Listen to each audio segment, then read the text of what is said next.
네, 오늘 함께 말씀을 나누겠습니다. 금요 성서정과 34번째입니다. 믿음에서 나오는 겸손이라는 제목으로 같이 말씀을 나누겠습니다. 우리가 믿음이라고 말했을 때 보통 믿음 하면은 보통 지적인 부분 그리고 감정적인 부분을 이야기를 많이 합니다. 하나님을 믿는다라고 할 때 지적으로는 하나님을 인식하고 그분이 나와는 다른 신이며 구원자다. 이런 이야기를 하죠. 이것을 인식하고 받아들이는 것으로 이제 하나님을 믿는다라고 표현을 합니다. 그리고 감정적으로는 하나님이 계신 것이 이제 믿어진다라고 이렇게 표현을 하죠. 내 마음에 이제 뜨거움이 생기고 하나님이 계신 것이 느껴지고 믿어지게 되고 이러면서 이제 지적인 부분, 감정적인 부분으로 하나님을 이제 믿게 된다라고 고백을 합니다. 이런 식으로 우리가 믿음이 있다라는 걸 고백을 하죠. 그런데 이것은 믿음의 시작에 해당한다고 할 수 있습니다. 내 머리로 인식하고 마음으로 받아들이게 되는 것. 이것은 필요 조건이기는 하지만 충분 조건은 아닙니다. 믿음이 신념이나 맹신과는 다른 부분이 바로 이 부분인데요. 믿음에는 겸손이 내재되어 있다는 겁니다. 하나님을 신뢰하는 것은 내 쪽에서 보자면 나를 신뢰하지 않는 것입니다. 내가 하나님을 신뢰한다라고 하는 것은 나를 믿는 그것이 배제되고 하나님을 믿는 것으로 나아가는 거죠. 왜냐하면 내 생각이나 내 판단으로는 하나님이 하시는 일이 이해되지 않을 때가 참 많지 않습니까? 그럴 때 하나님의 뜻을 따르기 위해서는 내 판단을 믿지 않아야 한다라는 거죠. 내가 옳지 않다. 나는 잘 모른다. 나의 판단에는 한계가 있다. 이것을 인정하는 것으로부터 시작한다라는 것입니다. 바로 겸손함이죠. 믿음은 이런 겸손으로부터 나옵니다. 그리고 동시에 겸손은 우리의 믿음을 지속시키고 견고하게 합니다. 그리고 믿음으로부터 인해서 또한 겸손도 나오게 됩니다. 이 상호 연결이 돼 있고 사실은 이 믿음과 겸손은 같이 붙어 있는 뗄래야 뗄 수 없는 그런 관계로 이렇게 말할 수도 있습니다. 사도행전은 바로 이런 겸손한 믿음을 또 믿음에서 오는 겸손을 오늘 보여줍니다. 오늘 사도행전 말씀을 보면 이방 지역에서 예수의 복음을 증거하던 바울이 큰 핍박을 받는 그런 내용이 나옵니다. 그때 안디옥과 이고니온에서 유대인들이 와서 사람들을 부추겨서 바울을 향해 돌을 던지게 했습니다. 그들은 바울이 죽은 줄 알고 도시 밖으로 끌어냈습니다. 그 뒤에 본문을 보면 바울은 죽은 줄 알고 도시 밖으로 끌려 나갔지만 그래서 버려졌지만 사실은 죽지 않았죠. 털고 일어났습니다. 아마도 기적으로 일어난 것 같습니다.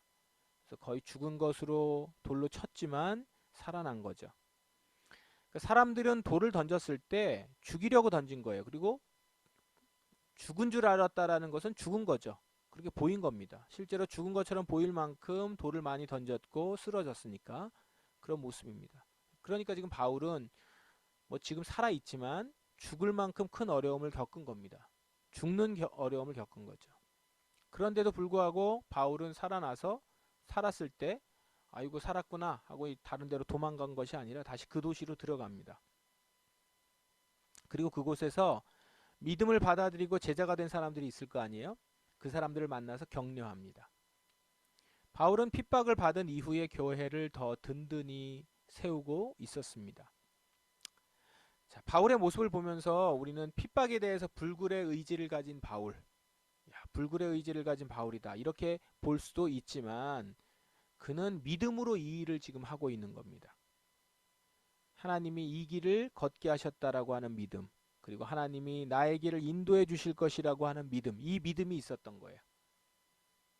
그래서 이 믿음은요, 내가 하나님을 믿고 하나님을 따르니까 이 정도의 결과를 얻겠지라고 하는 기대 섞인 믿음이 아니라 내가 하나님의 일을 하다가 어려움을 겪는다면 그것도 하나님이 허락하신 일이다라는 전적으로 하나님을 신뢰하는 믿음이 있었다라는 것을 보여줍니다.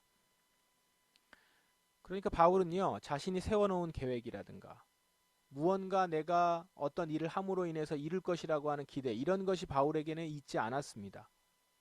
어떤 일이 펼쳐지든지 그것은 하나님이 거두실 일이다 라는 거죠. 이것은요, 한편으로는 자신이 받는 고난을 실패라고 생각하지도 않게 만들었습니다. 보통 우리가 이렇습니다. 하던 일이 잘 안 되거나 어떤 상황에 방해를 받거나 그러면 이 일은 실패하는구나 이렇게 생각하지 않습니까? 그러니까 내가 목표한 바가 있는데 그것을 이루지 못하는 것이니까 실패죠. 우리는 성공과 실패를 나누기를 참 잘하는데 계획된 대로 되지 않으면 실패하는 겁니다.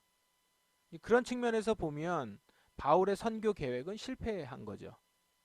바울이 거기에 뭐 핍박받으러 간 것이 아니고 복음을 증거해서 교회를 세우고 제자들을 양성하고 그래서 그곳에 많은 사람들이 주께로 돌아오고 바울은 그곳에서 좋은 선생님으로 서고 이런 것들이 이제 성공 계획이었을 텐데 그런 걸로 보면 자기 계획대로 원래 예상대로 되지 않은 거잖아요. 오히려 많은 사람들을 부추겨서 바울을 향해서 돌을 던지게 했고 바울은 이제 죽는 상황까지 갔었던 것 아닙니까? 이제 이런 상황, 자기 계획대로 되지도 않고 이런 반대에 부딪히고 하면 굉장히 실망할 수 있는 상황이죠. 여러분이 이 입장이 한번 되어 보십시오. 낙심이 된단 말이에요. 실패를 하게 되면 여러분 여러 생각들이 들죠. 뭐가 잘못돼서 이렇게 실패했을까? 왜 이게 안 되지? 라는 것부터 시작해서 왜 나는 이 정도밖에 되지 않을까? 라고 하는 이제 자격지심까지. 실패에 실망하고 일이 이루어지지 않는 것에 대해서 낙심하고 이런 일들을 이렇게 반응할 것이란 말입니다. 지금도 현지에서 사역하고 계시는 어떤 선교사님들하고 이제 얘기를 좀 해보면요. 이런 실패를 맛본 분들이 얼마나 큰 상실감에 빠지는지 그런 이야기들을 들어보면 정말 깊은 상실감에 빠지는 모습들을 봅니다. 선교지에서 사람들에게 배신당하거나 반대를 경험하고 그래서 그것 때문에 실망하고 분노하면 한동안 사역의 자리를 떠날 수밖에 없고 심지어는 완전히 떠난 사람들도 있어요. 그런데 이렇게 포기하는 모습이 순간적으로 상실감이 크고 충격을 받아서 그럴 수도 있지만 그래서 다시 회복되고 이렇게 돌아오기도 하지만 한편으로는 이렇게 충격을 받거나 힘들어하거나 포기하거나 그래서 내가 이제 더 이상 못하겠다 포기하는 이유 중에 하나는 한편으로는 내 뜻대로 되지 않아서 그런 거잖아요. 내가 어떤 일을 계획했는데 계획대로 되지 않은 거예요. 나는 이렇게 열심히 했고 이 정도 했기 때문에 이런 대우를 받아야 되고 이런 결과가 나와야 되는데 그렇지 못하다라는 거예요. 거기서 오는 실망감. 이게 굉장히 크거든요. 그러니까 그러는 경우에 이제 포기하고 더 이상 못하고 사역지를 떠나거나 사역을 떠나거나 그렇게 되는 것이죠. 그런데 이런 모습이 뭘 보여줍니까? 자신에 대한 자신감, 자기에게 믿는 구석이 있었다라는 거죠. 나는 내가 이제까지 한 거 보니까 이런 능력들이 있고 이렇게 할 수 있을 것 같아. 어느 정도의 자신감도 있고 내가 믿는 능력의 구석이 있을 거 아닙니까? 나는 이 정도의 능력이 있다. 이걸 생각한 거죠. 게다가 한 가지 더 신앙적인 측면에서 나는 지금 하나님의 일을 하는 사람이잖아요. 하나님의 일을 하겠다라고 내가 헌신한 거잖아요. 그러면서 한편으로는 뭐를 생각하죠? 그러므로 나는 복 받을 것이다. 잘 될 것이다. 이런 믿음이 있는 거예요. 왜요? 하나님이 콜을 하셨고 내가 거기에 부응한 거니까. 하나님이 부르셨으니 하나님께서 내 길을 열어주실 것이다. 이거 아닙니까? 내가 기도하는데 어떤 곳을 하나님이 보여주셨고 하나님이 거기를 강력하게 이끌어 주셨으니 그 얘기는 즉슨 뭐예요? 하나님이 거기 가서 일을 하거나 사역을 하거나 하나님 말씀대로 순종하면 형통하게 해주실 것이다. 이렇게 이제 결론으로 생각을 하는 거죠. 근데 이제 그대로 안 됐을 때 갖는 실망인 거예요. 하나님이 가라고 했는데 분명히 하나님께서 말씀하셨고 내가 그렇게 헌신했는데 가서 계획대로 되지 않는 거에 대해서. 그런데 여러분 하나님을 믿고 하나님의 일을 하면 성공한다고 그랬습니까? 그렇지 않잖아요. 하나님의 일을 하나님께서 명한 것이지 하나님께서 그곳에서 일을 하면 성공을 할 것이다 라고 약속한 건 아니거든요. 내가 너에게 지시한 땅으로 가라 라고 했죠. 그리고 뭐 이걸 이제 아브라함의 이야기로만 보면 또 다를 수 있지만 우리에게 말씀하실 때는 하나님께서 나에게 말씀하실 때 그리고 나에게 하나님께서 어떤 마음을 주실 때, 그리고 심지어 말씀을 보면서 내가 그 안에 헌신할 때 거기엔 성공이 자연스럽게 따라오는 약속으로 있는 것이 아니란 말입니다. 물론 그 성공이라는 것이 어떤 성격의 성공이냐, 그리고 언제 성공하는 것을 성공이라고 하느냐에 따라서 이런 말들은 다를 수 있겠지만, 보통 우리가 성공한다라고 했을 때 성공의 기준은 다 보면 내가 생각해놓고 내가 이렇게 그려놓은 어떤 기준이 있어요. 어떤 그 규격이 있죠. 그리고 성공의 정도가 있단 말입니다. 이제 그걸 가지고서 성공한다 아니다 이렇게 본단 말이에요. 이 정도 모양새는 돼야지라고 하는 것들이 각자에게 있단 말입니다. 그런데 그 기대에 미치지 못하고 성공을 하지 못하니까 이렇게 말하는 거죠. 이렇게 말해요. 내가 하나님의 일을 하겠다고 이렇게 모든 걸 버리고 갔는데 어떻게 내게 이런 일이 생길 수 있는 것인가? 아무것도 이룬 것이 없이 이게 뭔가? 하나님의 일을 하겠다고 갔는데, 그리고 하나님의 일을 하겠다고 내가 모든 걸 버렸는데, 하나님의 일을 하겠다고 내가 잘하고 있던 것, 내가 편하게 생활하고 있던 걸 버렸는데 어떻게 나는 거기 가서도 또 이렇게 일이 안 되는 거야? 자, 이런 말들은 다 보면 모두 내가 이만큼 희생했으니 뭔가 얻는 게 있어야 되지 않겠는가, 이런 것 아니겠습니까?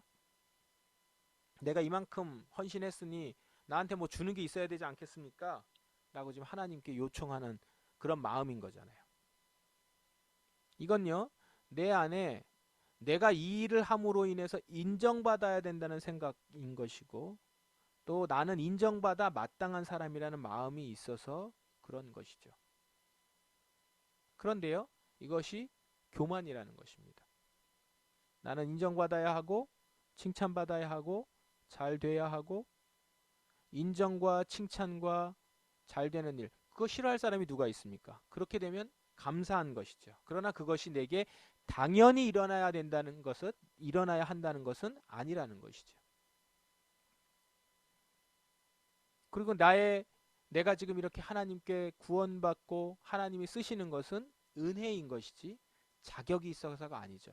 우리가 말로는 그렇게 하는데 실질적으로 내 안에는 나는 그런 자격이 있고, 나는 인정받을 만하고 칭찬받을 만하고, 나는 그만큼 대우를 받을 만해라는 것이 내 안에 깔려 있는 것이죠. 나의 의가 있는 거라는 겁니다. 이게 교만이라는 것이죠. 그런데 바울은 뭐라고 합니까? 핍박받았던 곳에 가서 그곳에 제자들을 모아놓고 이렇게 말하죠. 그들은 그곳에서 제자들을 격려하고 믿음 안에 머물러 있으라 권했습니다. 그리고 하나님 나라에 들어가려면 많은 고난을 겪어야 한다라고 말했습니다. 믿음 안에 머물러 있으라라고 권면합니다. 그렇게 말하면서 뭐라고 덧붙입니까? 그 믿음 안에는 고난을 겪는 것이 포함되어 있다라는 거예요. 믿음에 머물러 있으라, 하나님 나라에 들어가려면 많은 고난을 겪는다는 거죠. 그러니까 그 믿음 안에는 고난을 겪는 것까지 포함되어 있다는 거예요. 나는 하나님을 믿는 특별한 사람이니 고난과는 상관없어가 아니라 오히려 고난받는 것이 당연한 거야 라고 말하고 있는 겁니다. 자, 이 말을 받아들일 수 있는 사람, 수긍할 수 있는 사람은 바로 겸손한 사람입니다. 겸손한 믿음을 가진 사람인 거예요. 하나님을 전적으로 신뢰하고 내 판단이나 내 입장을 주장하지 않는 사람이에요. 전적으로 하나님을 믿을 때 고난조차도 그대로 받아들이게 된다라는 겁니다. 바울은요, 당시 사회에서 학식과 지위가 높았던 사람이에요. 인정받을 자격이 있던 사람입니다. 그래서 내 능력을 인정해달라 주장할 만한 사람이었어요. 사회적으로도. 그러나 예수님을 구주로 영접하고 자신이 가진 모든 것이 하나님 앞에서 헛된 것임을 느낍니다. 뼈저리게 느껴요. 그래서 정말로 진실로 사람들 앞에서도 내세울 것이 없는 자라고 얘기를 합니다. 그리고 실제적으로 그렇게 행동해요.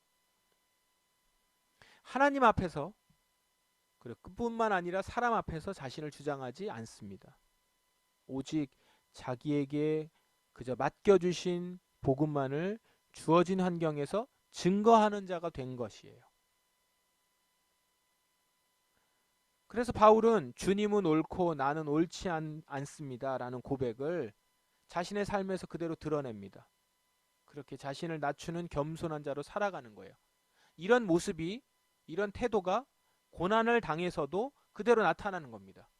그래, 마땅히 고난을 겪을 수도 있지. 나는 고난을 겪어도 사실 마땅한 자야. 그 가운데서 죽어도 마땅한 자인데 그 고난 가운데서 나는 하나님 나라로 들어간다고? 이건 은혜고 감격인 것이죠. 실제로 이렇게 생각하고 살아가니까 고난을 받더라도 실망하거나 넘어지거나 무너지지 않아요. 오히려 감사하고 내가 있는 자리에서 내 입을 벌려 복음의 비밀을 담대히 또 전할 수 있도록 나를 위해 기도해 주십시오. 저는 그냥 이렇게 살아갑니다. 하나님이 나를 부르셨고 하나님이 쓰실 때까지 저는 쓰임받는 사람입니다. 그러니까 지극히 겸손한 자로 하나님을 신뢰하며 그렇게 서 있는 것이죠. 그리고 그것을 우리 제자들에게 지금 권면하고 있는 것입니다. 사도행전 이야기는 이렇게 계속 이어집니다. 바울과 바나바는 안디옥에 도착해서, 그러니까 조금 아까 있었던 그 제자들과의 이야기, 권면했던 그곳을 이제 떠나서 이제 파송받았었던 교회로 다시 돌아갑니다. 안디옥에 도착해서 교회 신도들을 불러 모았습니다. 그러니까 선교 보고하러 이제 모은 거죠. 거기서 하나님께서 자기들과 함께 행하신 일, 그게 뭐였냐면 이방인들에게 믿음의 문을 열어주신 것, 그것을 교회 앞에 보고했습니다. 이제 선교 보고를 한 거예요. 대단한 일이지 않습니까? 이방 땅에서. 그리고 본인은 거기서 죽었다가 살아나는 엄청난 일도 겪었고, 그러니까 하나님이 친히 역사하시는 것을 증거했어요. 그러면 어땠을까요? 기쁨과 감사와 하나님의 영광과 믿음의 사람들에 대한 칭찬과 이런 게 이제 있어야 하는데, 그 뒷얘기가 어떻게 되냐면 이방인들이 복음을 듣고 변화됐다는 소식을 들었던 유대인들, 그 유대인들이 이제 이렇게 반응합니다. 그게 이제 월요일 성서전과예요. 다음 주 월요일 성서전과 본문인데 그때 한번 자세히 읽어보시고요. 거기에 이렇게 나옵니다. 이방인이 예수님을 영접했다라는 소식을 이제 바울과 바나바를 통해서 듣고 들었던 일군의 유대인들이 이 일에 대해서 딴지를 겁니다. 믿었다고 하는 이방인들은 모두 할례를 받아야 된다. 그렇지 않으면 구원받은 것이 아니다. 이렇게 주장한 거예요. 이제 거기 모여 있는 사람들이 다 유대인 그리스도인들이 많았으니까요. 그러니까 이방인들이 믿었다는 얘기를 듣고, 그 전까지는 유대인들이 예수님을 인정하지 않았던 유대인들이 예수님을 구주로 영접하고 내가 이제 하나님 나라의 백성이 온전하게 됐다는 걸 인정하고 그렇게 살아갔던 이제 사람들이 대부분 유대인들이었어요. 그 유대인 그리스도인들이에요. 이제 바울과 바나바를 통해서 이방인들에게도 이제 복음이 막 증거되기 시작했던 그 시기란 말입니다. 근데 이제 그때의 이 이야기를 듣고 먼저 믿었던 유대인 그리스도인들이 이제 이 이방인들을 향해서 이렇게 요구를 한 거라는 거예요.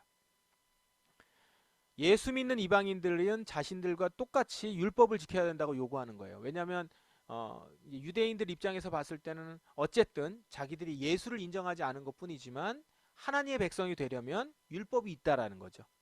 그러니까 이방인들이 예수님을 통해서 하나님을 믿게 된다면 이제 율법을 지켜야 된다, 이렇게 요구를 하는 거예요. 근데 그 이야기의 그 이면에는 유대인 기독교인들 가운데 무슨 태도와 마음이 있었던 겁니까? 일단은 이방인들이 복음을 듣고 구원받았다는 얘기를 하는 게 뭔가 불편한 거예요. 하나님의 백성이 됐다는 얘기가, 이방인들이. 예전 같으면 택도 없는 얘기거든요. 근데 예수님 때문에 그게 된다라는 거예요. 근데 그거에 대해서 이제 불편한 겁니다. 왜 그래요? 말씀드린 것처럼 유대인들이 특권 의식이 있었기 때문인 거죠. 하나님이 너희를 구원하셨다고? 자, 이런 특별한 자리에 부르셨다면 너희도 뭔가 특별해야 돼. 이런 거죠.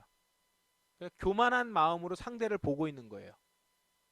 그건 뭐예요? 나는 특별하다라는 거예요. 나는 특별한데 그래서 나는 하나님께 구원받은 건데, 근데 지금 너희가 구원받았다고? 그렇다면 너희도 특별해야 돼. 특별하기 위해서는 어떤 일들을 거쳐가야 돼. 나처럼 돼야 돼. 이제 이런 거죠. 그렇게 교만한 마음으로 상대를 보고 있는 거예요. 그러니까 사실은 나는 특별하다는 것이 참 굉장히 소중한 마음이에요. 자존감도 높일 수 있는 마음인데 그걸 어떻게 연결시킨 거냐면, 그러므로 다른 사람은 나보다 못하다, 이렇게 연결시킨 거죠. 상대적인 것으로 나는 특별하다라고 보는 거예요. 그러니까 특별하다는 자부심을 넘어서서 다른 이와 자신을 비교해서 우위에 있다라는 것을 확인하고자 하는 수단이 된 거죠. 사실 유대인들이 온전하게 반응하려면 이렇게 반응했어야 합니다. 이방인들이 믿음을 갖는 것을 보니 구원은 혈통이나 율법이 아니라 믿음으로 받는 것이구나. 하나님이 그렇게 구원하시는 거구나. 저들을 보니 맞아. 우리 또한 죄인들인데 우리를 그렇게 구원하셨구나. 우리가 혈통이라고 자랑했는데 그것이 아니라 예수 그리스도를 통해서 구원하셨구나. 이걸 깨달아야 되는 거죠. 그런데 그런 겸손이 없이 교만함이 있으니까 믿음을 가지고 다른 사람들을 정죄하는 곳으로 가는 거죠. 그러니까 본인들이 믿음을 가졌을지 몰라도 그게 중간에 끊겨버리게 되는 일이 될 수 있는 것입니다. 교만이 생기면. 자, 여기 보십시오. 믿음과 겸손은 함께 나타나야 되는 것이고 믿음으로 시작했다면 겸손으로 마무리돼야 되는 거죠. 그리고 겸손함으로 믿음은 지속됩니다. 하나님을 믿는다는 것은 그분만을 신뢰하며 동시에 자신을 믿지 않는 거예요. 나를 믿지 않는 거예요. 나는 주장할 것이 하나도 없고 오직 하나님만 주장하는 것이고요. 내게는 선한 것이 하나도 없고 그분만이 선한 것입니다. 여러분과 저에게 이런 믿음이 있기를, 이런 겸손이 있기를 바랍니다. 이런 믿음과 겸손이 있는 사람은 자신을 주장하여 높이려 하지 않기 때문에 누군가 나를 낮추어서 대하더라도 혹 그렇게 핍박을 하더라도 혹 그것으로 인해서 상처를 받고 분노하지 않습니다. 누가 나를 낮추든 원래 나는 낮은 자리이기 때문에 낮은 자이기 때문에 그러니까 누가 나를 낮추든 나를 높이시는 분은 주님이시니까 이런 겸손과 하나님에 대한 절대적인 믿음으로 외부의 평가나 말 등에 흔들리지 않고 그 사람은 견고하게 서는 것입니다. 한쪽 발은 믿음으로 한쪽 발은 겸손함으로 굳건하게 서 있지만 그 태도와 모습은 주 앞에서 사람들 앞에서 겸손한 모습이 되는 것이죠. 우리 모두 이렇게 믿음과 겸손으로 서실 수 있기를 바랍니다. 이 모습이 우리가 가져야 되는 모습입니다. 저부터 시작하여 우리 포도나무 성도들 한 사람 한 사람이 가져야 되는 모습인 줄 믿습니다. 우리가 이것을 갈망하고 소망하며 온유하신 그리고 겸손하신 예수님을 닮아서 그분에게 배워서 그분의 백성으로 잘 자랄 수 있기를 주님의 이름으로 축원합니다. 함께 우리 기도하시겠습니다. 말씀에 의지하여 기도하십시다. 온유하시고 겸손하신 예수님 앞에 나아가십시다. 주님, 제가 하나님에 대한 굳건한 믿음으로 또한 나 자신을 믿지 않는 나 자신을 온전하게 돌아봄으로 겸손하게 주님만을 붙들 수 있는 종이 되게 하여 주시옵소서. 이렇게 주 앞에 간구하시며 나아가십시다. 주님께서 세워주실 줄 믿습니다. 기도하겠습니다.